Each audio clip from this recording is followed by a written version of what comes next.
السلام علیکم ورحمۃ اللہ وبرکاتہ۔ الحمدللہ رب العالمین، الصلاۃ والسلام علی سیدنا المرسلین وعلی آلہ وصحبہ اجمعین، اما بعد۔ تمام قسم کی تعریف، حمد و ثنا، کبریائی بڑائی بزرگ اللہ رب العزت کے لیے لائق و زیبا ہے۔ درود و سلام انبیاء کرام پر، خصوصاً نبی مکرم رحمۃ للعالمین امام الانبیاء محمد صلی اللہ علیہ وسلم پر۔ رب اشرح لی صدری ویسر لی امری واحلل عقدۃ من لسانی یفقهوا قولی۔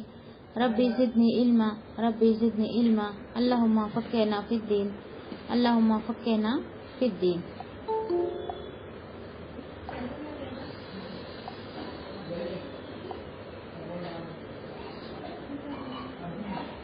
آج ہم دیکھیں گے آیت نمبر 156 اور 157 سورہ انعام۔ ایک منٹ۔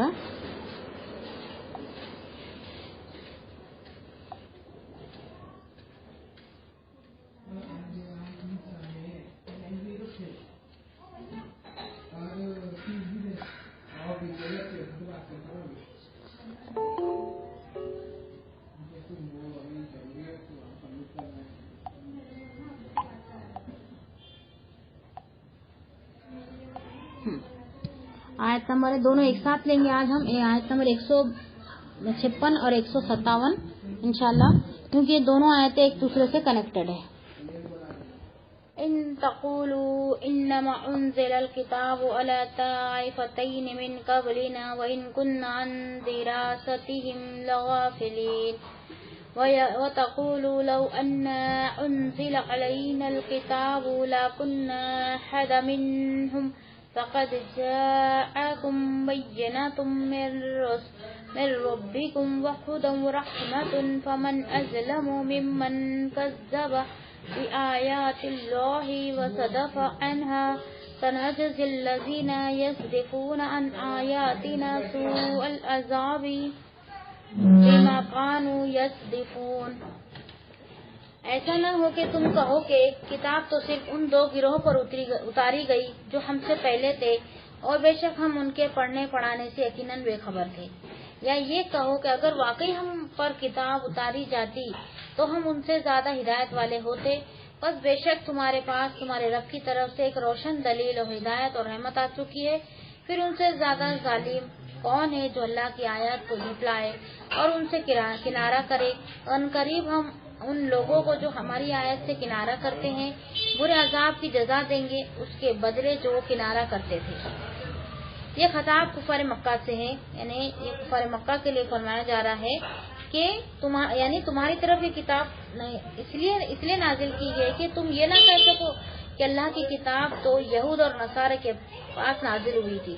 یہود اور نصارہ کے پاس کون سی کتاب نازل ہوئی تھی؟ تورات اور انجیل۔ یہود کے پاس تورات تو نصارہ کے پاس انجیل۔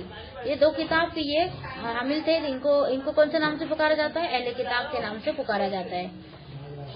اور ہمارے لیے کون سی کتاب ہے؟ قرآن مجید۔ جیسا مدینہ میں یہودی پائے جاتے تھے نا، مدینہ کے آس پاس کی بستی میں جو یہودی پائے جاتے تھے ان کے پاس کتاب تھی، تو ان کو بہت پڑھے لکھے مانے جاتے تھے، اور مشرکین مکہ کو ان پڑھ مانا جاتا تھا، کیونکہ مشرکین مکہ کے پاس کوئی کتاب نہیں تھی۔ ٹھیک ہے، تو اس لیے یہاں پہ کیا فرمایا جا رہا ہے کہ ان دونوں پہ جو کتاب نازل کی گئی ہے تو تم یہ نہ کہو کہ تم پر نازل نہیں کی گئی ہے، اس لیے تم پر بھی یہ کتاب نازل کی جا رہی ہے جو کہ قرآن مجید ہے، کیونکہ وہ ان کی زبانوں میں تھی۔ یہ نہ کہے کہ اگر ہم پر بھی اللہ کی کتاب نازل ہوئی ہوتی تو ہم ان یہودی اور نصارہ سے زیادہ ہدایت یافتہ ہوتے۔ وہ یہود اور نصارہ کی زبان میں نازل ہوئی تھی، جیسا کہ عبرانی سریانی زبان میں نازل ہوئی تھی، اور مشرکین مکہ جو تھے وہ عربی زبان کے حامل تھے۔ تو اللہ رب العالمین کو سب سے زیادہ اگر کوئی لینگویج پسند ہے تو عربی زبان ہے، تو اللہ رب العالمین نے قرآن مجید کو عربی زبان میں نازل کیا، اور عربی زبان بہت ہی فصاحت و بلاغت والی ہے، مطلب بہت زیادہ اچھے طریقے سے بیان مطلب اچھے طریقے سے اگر کوئی چیز بیان کرنا ہے کوئی لینگویج میں تو وہ عربی ہے، بہت اچھے سے کوئی بھی چیز بیان ہو سکتی ہے، بہت ہی عزت دے کروں۔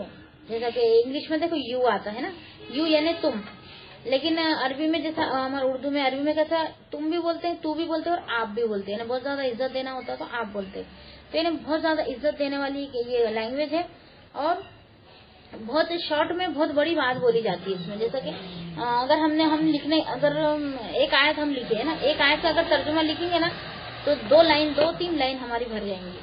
اگر دوسری لینگویج میں اگر کتاب ہوتی نا تو اس سے بھی زیادہ موٹی ہوتی. یہ عربی میں ہے اس لیے یہ کیا ہے شارٹ میں ہے, کیونکہ اس میں یہ ایسی خاصیت رکھتی ہے زبان جو کہ چھوٹی سی وہ جملے میں بہت بڑی بات کو واضح کر دینا. ٹھیک ہے.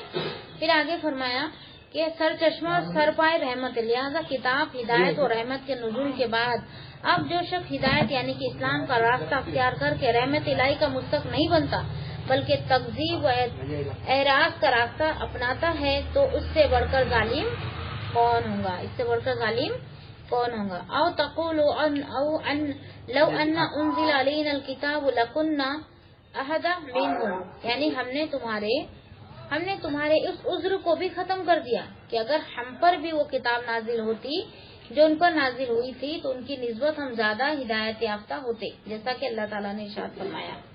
جیسا کہ اگر ہم پر کتاب نہیں اتاری جاتی تو ہم اللہ رب العالمین کے سامنے حجت کرتے کہ ہمارے پاس کتاب نہیں آئی, اگر آ جاتی تو ہم یہود اور نصارہ سے بھی آگے بڑھتے. تو اللہ رب العالمین نے وہ حجت بھی پوری کر دی. اب ہم اللہ رب العالمین کے سامنے حجت کرنے کے قابل نہیں بچے. اللہ رب العالمین نے ان کو دنیا میں بھیجا تو اس کی معرفت بھی کرائی نبی کے ذریعے سے, ہے نا, قرآن و حدیث کے ذریعے سے دین بھی سکھایا. اب اللہ کی طرف کوئی حجت کچھ نہیں باقی. اب ہم کو کیا کرنا ہے, اللہ رب العالمین ہم جو کر کے آئے اللہ رب العالمین اس کا کیا کریں گے, حساب لیں گے. اب دوسری جگہ اللہ رب العالمین نے فرمایا سورہ فاطر آیت نمبر 42 میں کہ وَأَقْسَمُوا بِاللَّهِ جَحْدَ أَيْمَانِهِمْ لَئِنْ جَاءَهُمْ نَذِيرٌ لَيَكُونُنَّ أَحْدَ مِنْ إِحْدَى الْأُمَمِ, اور انہوں نے اپنی پختہ قسمیں کھاتے ہوئے اللہ کی قسم کھائی کہ واقعی اگر کوئی ڈرانے والا ان کے پاس آیا تو ضرور بالضرور وہ امتوں میں سے کسی بھی امت سے زیادہ ہدایت پانے والے ہوں گے. اور ایک جگہ اللہ رب العالمین نے فرمایا فقط جاءکم بینات من رب ہدی و رحمہ, یعنی بینہ سے مراد رسول صلی اللہ علیہ وسلم ہے. تو معنی یہ ہوں گے کہ آپ ان لوگوں کے لیے موجب ہدایت اور رحمت ہے جو آپ کی اتباع کرے. کس کی اتباع کرے, نبی صلی اللہ علیہ وسلم کی اتباع کرنے والے جو ہے وہی صحیح راستے پر ہے, سیدھے راستے پر ہے, اور ہدایت اور رحمت ہے ان لوگوں کے لیے جو کہ نبی صلی اللہ علیہ وسلم کی اتباع کرتا ہے یعنی کہ پیروی کرتا ہے. بینتن سے مراد قرآن مجید مراد ہے. بینت یعنی نشانی سب سے بڑی نشانی یا معجزہ اگر کوئی ہے تو ہمارے سامنے کیا ہے, قرآن مجید ہے. ہدایت اور رحمت پر مشتمل ہے, جیسا کہ اللہ تعالیٰ نے ارشاد فرمایا سورہ بینہ آیت نمبر 1-3 میں لم یکن الذین کفروا من اہل الکتاب والمشرکین منفکین حتی تأتیہم البینہ رسول من اللہ یتلو صحفا مطہرہ فیہا کتب قیمہ. وہ لوگ جنہوں نے اہل کتاب اور مشرکین میں سے کفر کیا باز آنے والے نہ تھے یہاں تک کہ ان کے پاس کھلی دلیل آئے اللہ کی طرف سے ایک رسول جو پاک صحیفے پڑھ کر سنائے جن میں لکھے ہوئے مضبوط احکام ہو.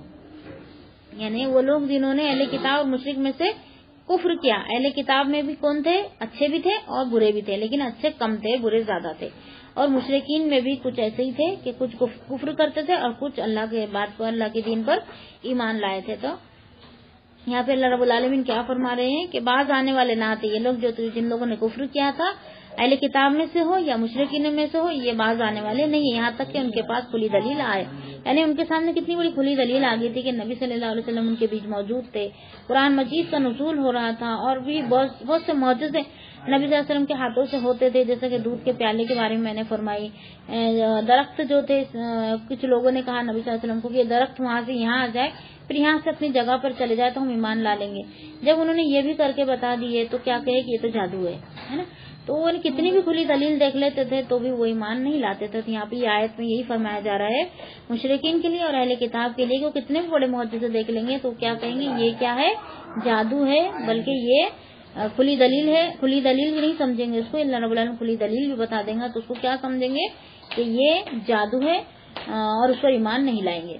اللہ کی طرف سے ایک رسول جو پاک صحیفے پڑھ کر ان کو سناتا ہے جن میں لکھے ہوئے مضبوط احکام ہے, جو کہ احکام جو ہے نا نماز روزہ زکات یہ کیا ہے, احکام ہے. اور فرمایا سورہ بقرہ آیت نمبر 185 میں کہ شہر رمضان الذی انزل فیہ القرآن ھدی للناس وبینات من الہدی والفرقان. دیکھو قرآن کا دوسرا نام فرقان ہے. قرآن کا ایک ہی نام نہیں ہے بلکہ شاید 5 نام آتے. ایک تو ہدا ہے, ایک فرقان ہے اور ایک قرآن ہے, اور 2 اور کچھ ذکر ہے, ایک ذکر ہے, 4 ہو گئے, ایک مجھے یاد نہیں آ رہا ہے. تو قرآن کے الگ الگ نام ہیں. فرقان کا مطلب ہوتا ہے حق اور باطل کو الگ کرنے والی. یہ قرآن مجید حق اور باطل کو الگ کر کے رکھ دی اس نے. جیسا کہ فرمایا رمضان کا مہینہ وہ ہے جس میں قرآن اتارا گیا. قرآن کب نازل ہوا؟ رمضان کے مہینے میں نازل ہوا, شب قدر کی رات میں, جو لوگوں کے لیے سراسر ہدایت اور ہدایت کی اور حق و باطل میں فرق کرنے والی واضح دلیلیں ہیں. ہم قرآن مجید اور حدیث کو غور و فکر سے پڑھ لیں گے تو ہم سمجھ جائیں گے کیا جھوٹ اور کیا سچ ہے نا. لوگوں کے چالوں کو بھی سمجھ جائیں گے, لوگوں کی حرکتوں کو بھی سمجھ جائیں گے. صرف یہ دونوں پہ غور و فکر کرنا ہے اور کچھ نہیں. پھر آگے ہے سنجزی الذین. ایک منٹ, لائن آ گئی ہے, میں تھوڑا گیلری میں بیٹھی تھی, اب تھوڑا اندر جاتی ہوں. لائن نہیں تھی, مجھے دکھ نہیں رہا تھا تو میں باہر آ گئی.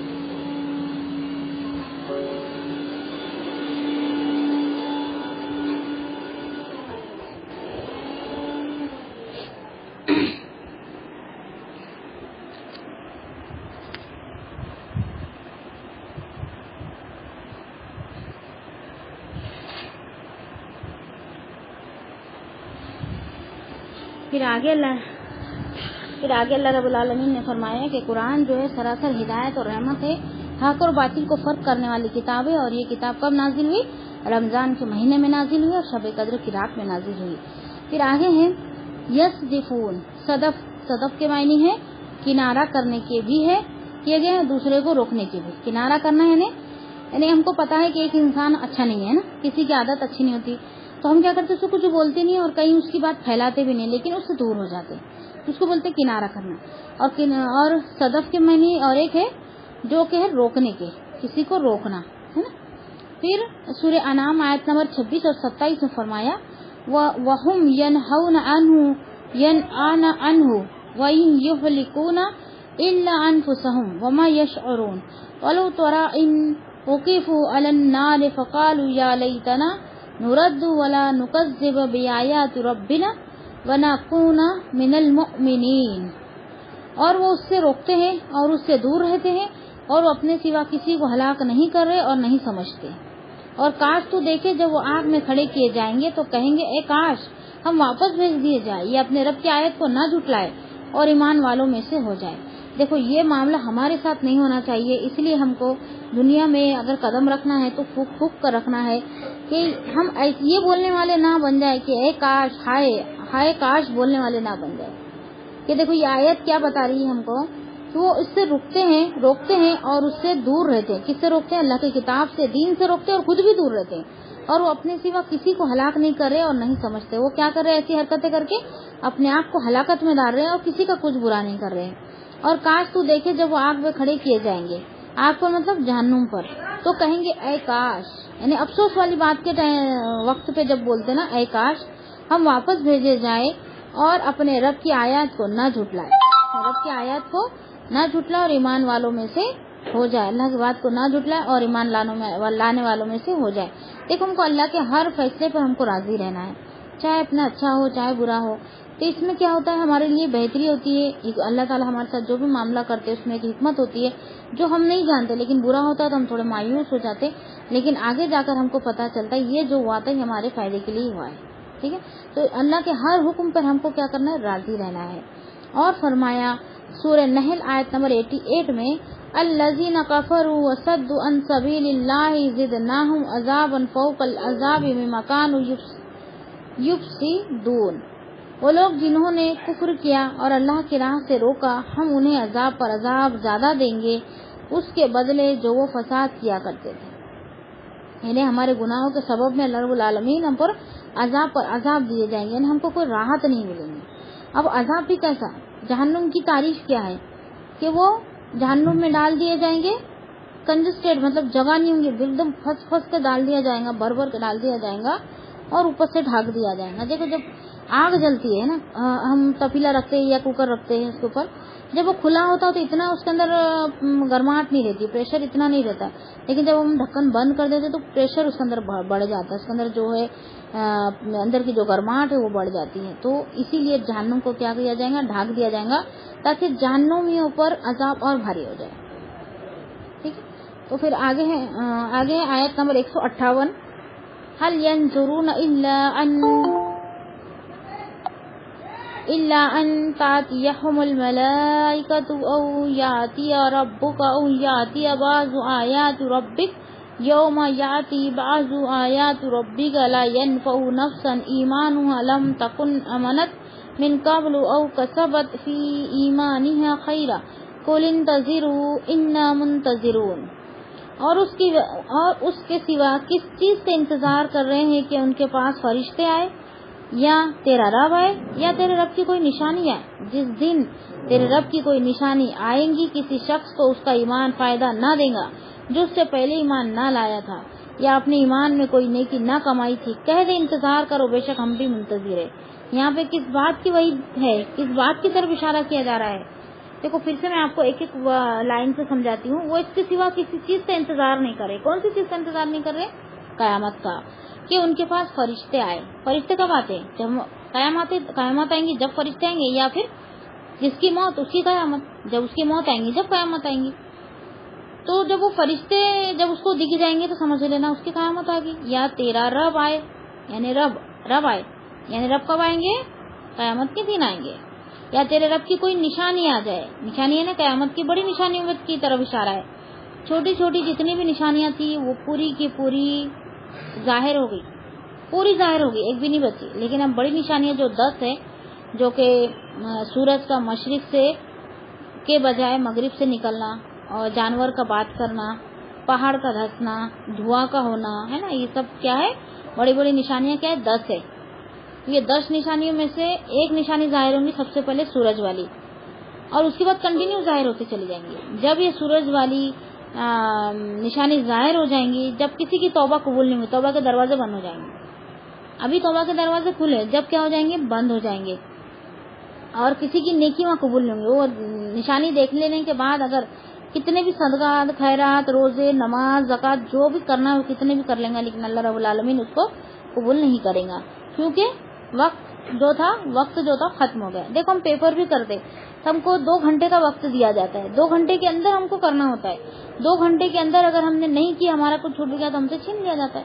ویسے ہی ہم کو وقت دیا جا رہا ہے قیامت کی بڑی نشانی سے پہلے تک. جہاں بڑی نشانی ظاہر ہو گئی وہاں توبہ کے دروازے کیا ہو گئے؟ بند ہو گئے. ٹھیک ہے. اور آگے ہے اس آیت میں اللہ تعالیٰ نے فرمایا کہ قرآن مجید کے نزول اور رسول اللہ صلی اللہ علیہ وسلم کی رسالت کے ذریعے سے ہم نے حجت قائم کر دی. حجت قائم کر دینا, اللہ رب العالمین کو یہ نہیں بول سکتے کہ آپ نے ہم کو بتایا نہیں تھا, ہماری طرف کتاب نہیں بھیجی تھی, ہماری طرف رسول نہیں بھیجا تھا. دیکھو رسول کو بھی اللہ رب العالمین نے انسان بنا کر بھیجا. ہم یہ بولیں گے اللہ ہم یہ نہیں کر سکتے تھے, تو اللہ رب العالمین کیا کہیں گے کہ رسول بھی انسان تھے, انہوں نے یہ سب کر کے دکھایا آپ لوگوں کو, وہ کیسے کر سکتے تھے, آپ کیوں نہیں کر سکتے تھے. یہ ہم پر بات آ جائے گی, ہم ہر بات میں پکڑے جائیں گے, ہماری کوئی عذر وہاں نہیں چلے گا, ہمارا کوئی بہانہ نہیں چلے گا. اب بھی اگر یہ اپنی گمراہی سے باز نہیں آتے تو کیا یہ اس بات کے منتظر ہے کہ اس کے پاس فرشتے ہیں یعنی ان کی روحیں قبض کرنے کے لیے اس وقت ایمان لائیں گے, یا آپ کا رب ان کے پاس آئے یعنی قیامت برپا ہو جائے اور وہ اللہ کے روبرو پیش کیے جائے, جب ایمان لائیں گے تو ان کا ایمان لانا کوئی فائدہ نہیں ہے. اس وقت یہ ایمان لائیں گے تو یہ ایمان لانا ان کا کوئی فائدہ نہیں. یا آپ کے رب کی کوئی کمی یعنی آپ کے رب کی کوئی نشانی آئے, جیسے کہ قیامت کے قریب سورج مشرق کے بجائے مغرب سے طلوع ہوگا, تو اس قسم کی بڑی نشانیاں دیکھ کر اگر یہ ایمان لائیں گے تو اگلے حصے میں وضاحت کی جا رہی ہے کہ اگر یہ انتظار میں ہیں تو بہت ہی نادانی کا مظاہرہ کر رہے ہیں, کیونکہ بڑی نشانی کے ظہور کے بعد کافر کا ایمان اور فاسق و فاجر شخص کی توبہ قبول نہیں ہوں گی, کسی کی بھی نہیں ہوں گی. جو نشانی ظاہر ہونے سے پہلے جو کچھ کر لیا وہ سب اس کا قبول ہو گیا. لیکن اگر وہ ایمان والا ہے تو ایمان اگر اس نے نشانی دیکھنے سے پہلے ہی لا لیا تو پھر اس کی نیکی آگے بھی قبول ہوں گی. لیکن کسی نے نشانی دیکھنے کے بعد ایمان لایا تو اس کی نہ ایمان قبول ہوگا نہ اس کی کوئی نیکی قبول ہوگی. ٹھیک ہے. جیسا کہ اللہ رب العالمین نے سورہ فجر آیت نمبر 21-26 میں فرمایا, کلا اذا دکت الارض دکن دکا وجاء ربک والملک صفا صفا وجیء یومئذ بجہنم یومئذ یتذکر الانسان وانى له الذکری یقول یا لیتنی قدمت لحیاتی فَيَوْمَئِذٍ لَا يُعَذِّبُ عَذَابَهُ أَحَدٌ وَلَا يُوثِقُ وَثَاقَهُ أَحَدٌ۔ ہرگز نہیں جب زمین کوٹ کوٹ کر ریزہ ریزہ کر دی جائیں گی۔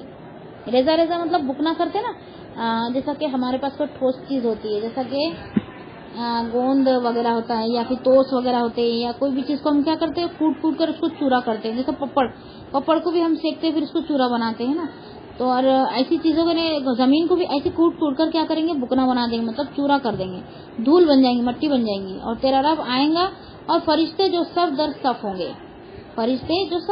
ہوں گے، جب اللہ رب العالمین زمین پہ آئیں گے تو فرشتے صف باندھ کر کھڑے رہیں گے۔ اللہ رب العالمین کو 2 صفیں پسند ہے، ایک تو نماز کی صف اور دوسری فرشتوں کی صف۔ اور اس دن جہنم کو لایا جائے گا، اس دن انسان نصیحت حاصل کرے گا، اس وقت اس کے لیے نصیحت کہیں گا اے کاش میں نے اپنی زندگی کے لیے آگے بھیجا ہوتا، بس اس دن اس کے عذاب جیسا عذاب کوئی نہیں کرے گا اور نہ ان کے باندھنے جیسا کوئی باندھے گا۔ یعنی اے کاش میں نے اپنی زندگی کے لیے آگے کچھ بھیجا ہوگا، مطلب وہ افسوس کرے گا اگر میں نے بھی میری زندگی میں کچھ اللہ کا کچھ عبادت کر لیا ہوتا اللہ رب العالمین کا، اور جو اللہ رب العالمین نے ہم کو حکم دیا وہ مان لیا ہوتا تو کتنا اچھا ہوتا، آج میرے وہ کام آتا۔ تو یہ ہماری ہائے افسوسی جو ہے ہماری، وہ ہمارے اندر کب آئیں گی؟ قیامت کے دن، جب ہم خلناک کی جہنم کی دیکھیں گے۔ جب ابھی تو ہم مزے کر رہے ہیں، گھوم رہے پھر رہے، کھا رہے پھر رہے، ہم کو کچھ نہیں ہو رہا ہے نا، ہمارے پین اوڑھ کر ہمارے معاشرے میں ہم نے بنا لیے ہیں، بس ہم کو اتنا ہی چاہیے تھا، اور باقی ہم کو اللہ کی رضا کی تو کوئی دور دور تک پڑی نہیں ہے، تو اللہ رب العالمین کو بھی ہماری نہیں پڑی ہے۔ جب ہماری آنکھ بند ہوں گی، جب ہم دوسری دنیا میں چلے جائیں گے، جب وہ منظر دیکھیں گے جو اللہ رب العالمین نے ہم سے وعدہ کیا تھا، جب ہم ہائے افسوس کر کے رہ جائیں گے۔ پھر آگے اللہ رب العالمین نے سورہ بقرہ آیت نمبر 210 میں فرمایا هل ينظرون الا ان ياتيهم الله في ظلال من الغمام والملائكة وقضي الامر والى الله ترجع الامور۔ وہ اس کے سوا کس چیز سے انتظار کر رہے ہیں کہ ان کے پاس اللہ بادل کے سائبانوں میں آ جائے اور فرشتے بھی، اور کام تمام کر دیا جائے اور سب کام اللہ ہی کی طرف لوٹائے جاتے ہیں۔ یعنی وہ کیا سمجھ رہے ہیں کہ اللہ ان کے پاس آئیں گا۔ اللہ رب العالمین نے ایک آیت میں کیا فرمایا کہ اگر تم نے ان کے لیے سیڑھی بھیج دی اور تم آنکھوں سے دیکھ رہے ہیں کہ وہ آنکھوں سے دیکھیں گے کہ وہ آسمان پر سیڑھی لگا کر چڑھے، تو بھی وہ یقین نہیں کریں گے اور یہی کہیں گے کہ یہ جادو ہے۔ اس لیے اللہ رب العالمین نے فیصلہ فرما دیا کہ یہ اب ایمان لانے والے نہیں ہے، ان سے کنارہ کر لو۔ پھر آگے اللہ تعالیٰ نے سورہ نحل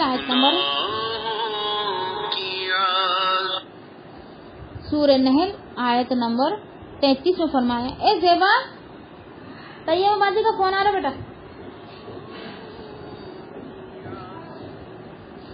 قائد کے فون سے کر لے۔ سورہ نحل آیت نمبر 33 میں فرمایا، هل ينظرون الا ان ياتيهم الملائكة او ياتي امر ربك كذلك فعل الذين من قبلهم وما ظلمهم الله ولكن كانوا انفسهم يظلمون۔ وہ اس کے سوا کس چیز سے انتظار کر رہے ہیں کہ ان کے پاس فرشتے آ جائے یا تیرے رب کا حکم آ جائے؟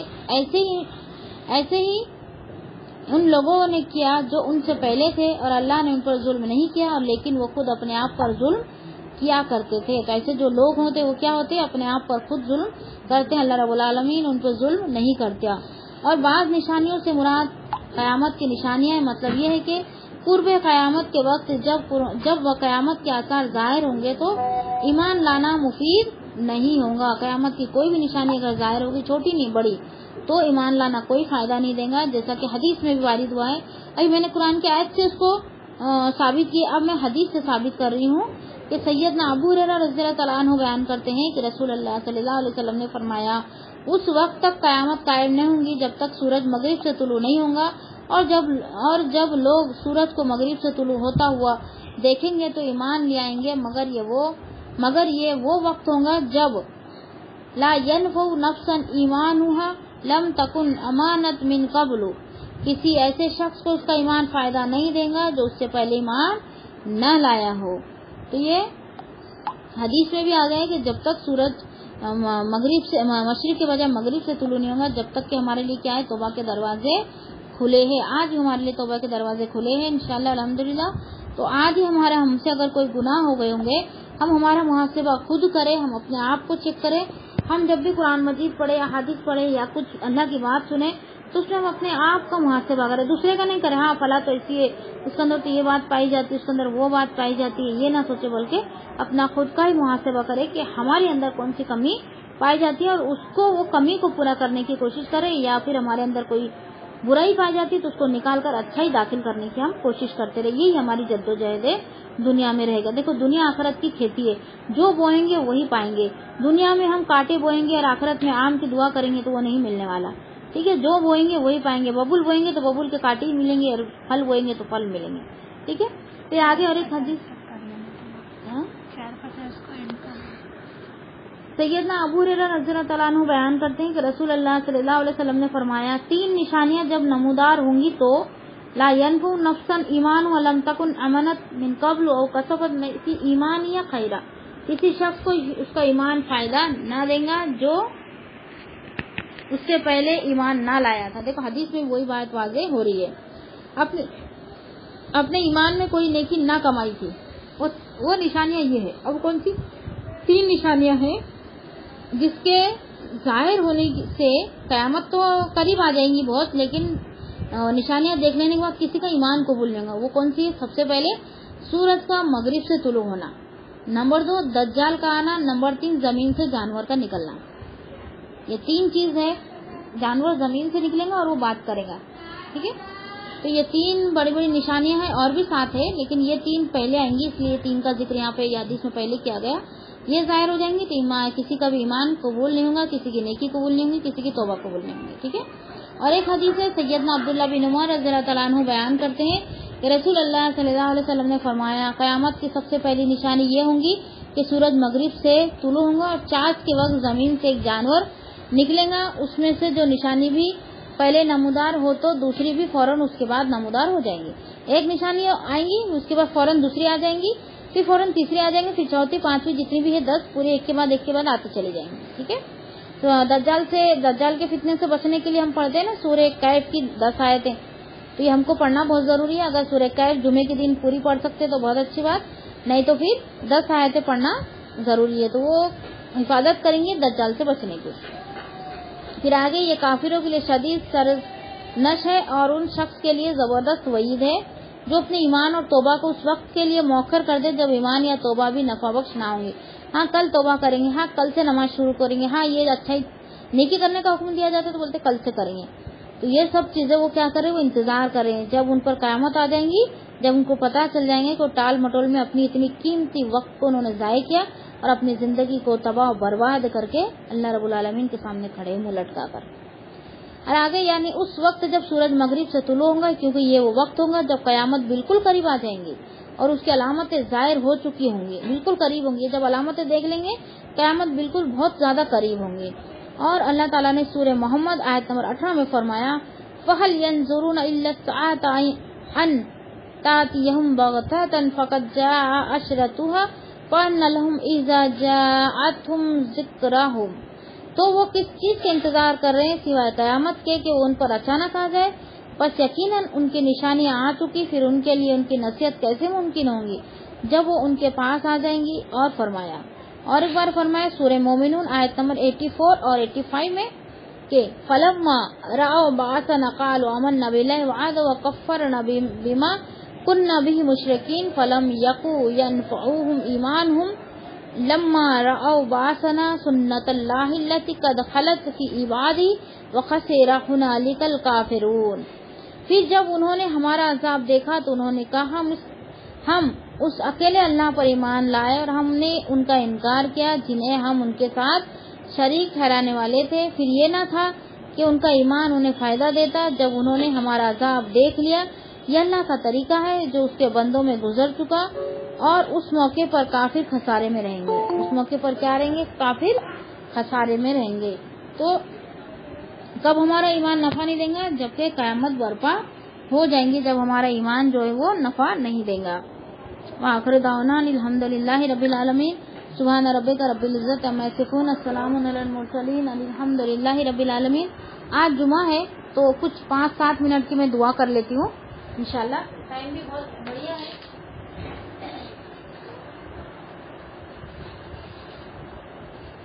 سبحانك اللهم وبحمدك أشهد أن لا إله إلا أنت أستغفرك وأتوب إليك. اللهم صل على محمد وعلى آل محمد كما صليت على إبراهيم وعلى آل إبراهيم إنك حميد مجيد. اللهم بارك على محمد وعلى آل محمد كما باركت على إبراهيم وعلى آل إبراهيم إنك حميد مجيد. الحمد لله رب العالمين الرحمن الرحيم مالك يوم الدين إياك نعبد وإياك نستعين اهدنا الصراط المستقيم صراط الذين أنعمت عليهم غير المغضوب عليهم ولا الضالين آمين. لا يكلف الله نفسا إلا وسعها ما كسبت ولا ما اكتسبت. ربنا لا تؤاخذنا إن نسينا وأخطأنا ربنا ولا تحمل علينا إصرا كما حملته على الذين من قبلنا ربنا ولا تحملنا ما لا طاقة لنا به واعف عنا واغفر لنا وارحمنا أنت مولانا فانصرنا على القوم الكافرين.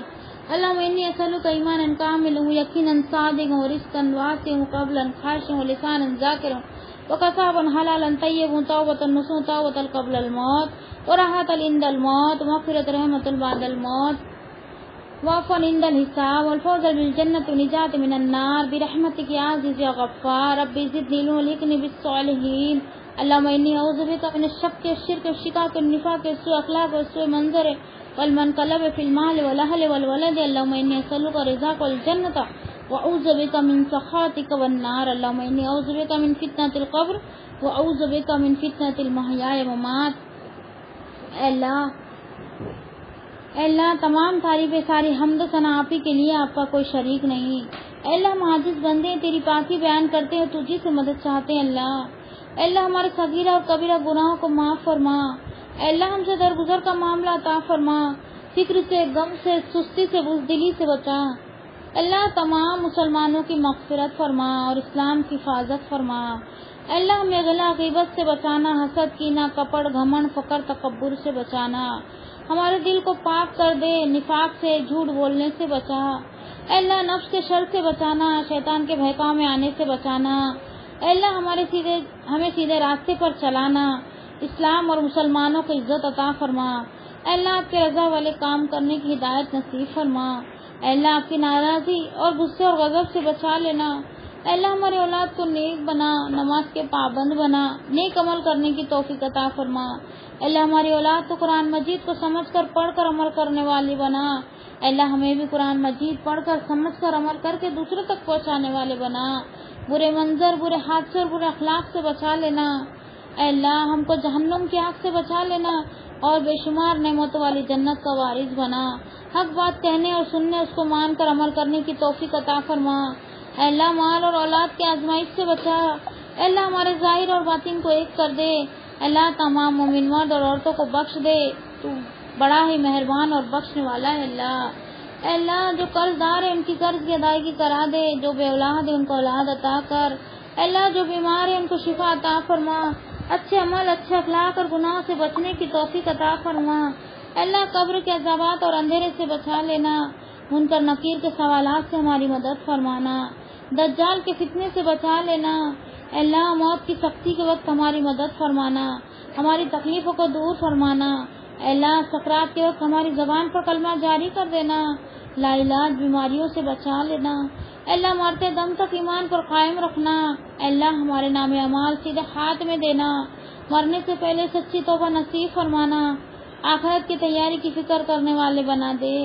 اللہ قیامت کی گرمی اور جہنم کی آگ سے بچا لینا. اللہ اپنے عرش کے سائے میں جگہ نصیب فرما. آپ کا دیدار نصیب فرما. اللہ محمد صلی اللہ علیہ وسلم کے ہاتھوں سے جام کوثر نصیب فرما. ہمارا حساب آسان کر دے. اللہ ایسے عمل کرا دینا جو آپ کے دربار میں قبول ہو. اللہ دکھاوے اور ریاکاری والے عمل سے بچا لینا. شرک اور بدعت سے بچانا. صرف آپ کی رضامندی والے کام کرنے کی ہدایت نصیب فرمانا. اللہ دنیا اور آخرت میں بھلائی عطا کر اور دونوں جہاں کی رسوائی سے بچا. اللہ ہمارے دلوں میں صبر و شکر ڈال دے اور ہماری زبان کو ہمیشہ تیرا ذکر و شکر کرنے والی بنا. اور ایسا دل جو تجھ سے ڈر کر کام کرنے والا ہے. اے اللہ ہم کو گنہگار لوگوں میں شامل نہ کرنا، ہمیں تو نیکوکاروں میں شامل کر دے۔ اے اللہ ہمیں بخش دے، ہم پر رحم فرما، ہمیں ہدایت نصیب فرما، ہمیں حلال روزی نصیب فرما، ہمیں ہر بیماری، ہر مصیبت، ہر آنے والی بلاؤں سے محفوظ رکھنا، لا علاج بیماریوں سے بچا لینا۔ اے اللہ ہماری دعاؤں کو قبول فرما لینا۔ سبحان ربک رب العزت عما یصفون، السلام علی المرسلین، الحمد للہ رب العالمین۔ اللہم صلی علی محمد وعلی آل محمد کما صلیت علی ابراہیم وعلی آل ابراہیم انک حمید مجید۔ اللہم بارک علی محمد وعلی آل محمد کما بارکت علی ابراہیم وعلی آل ابراہیم انک حمید مجید۔ السلام علیکم ورحمۃ اللہ وبرکاتہ۔